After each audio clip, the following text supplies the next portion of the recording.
আছে নি আপনারা একটা না ধরে নিয়েছে মাছটা।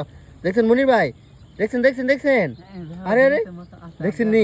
আরে অস্থির ওই যে টুটের মাথা এই যে খাইয়ালিছে, খাইতেছে। আরে আরে ওয়াও, জিনিসটা আমার কাছে ভালো লাগছে। আমরা এখানে দুলালপুর ব্রিজের মধ্যে আসছিলাম না মনির ভাই, আমরা ব্রিজের মধ্যে আসছিলাম, হঠাৎ করে বক্তা মানে এমন একটা ভাব ধরতেছে যে একটা মাছ ধরবো। তো এই জিনিসটা কিন্তু আমরা দেখ খেলাইছি, এই যে বগাটা উড়াল দেখেছে গা। ওয়াও, তো এই হিসেবে আমাদের দুলালপুর ব্রিজ আর সোনালি একটা বিকেল বেলা। এই যে কত সুন্দর একটা বিকেল। আর রাস্তাটা কাজ কদিন হয়েছে মনির ভাই? এই রাস্তাটা নতুন করছে, কতদিন হইব?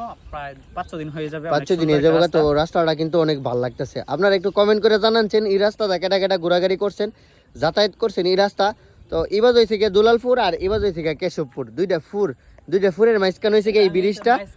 আরে মনির ভাই মাঝখানে, আরে আমরা বেঙ্গালাইন ব্রিজটা ফারাতা ভাঙ্গুন চিন্তি দুলালপুরের সীমানাত আছি, হ্যাঁ। পাশে যদি আসি তাহলে এটা হচ্ছে আপনার শ্রীপুরে ছিলাম না, কেশবপুর। তো আসলে 2 ফুর আর সুন্দর একটা বিকাল আমার কাছে গেলাম, এই জিনিসটা ভালো লাগতেছে না। তো আমরা দুইজন হুট করে আসছিলাম আর কি, আয়েশেরা আমি আর মনির ঘুরতেছি। তো হঠাৎ করে নজর পড়লো এই রাস্তাটা 2-3 দিন আগে করছে। রাস্তাটা অনেক ভাঙ্গা আছেন, বেশ ওলা লাগতো, তখন রাস্তাটা করার পরে কিন্তু অনেক ভালো লাগতেছে, ঠিক না? Yes yes.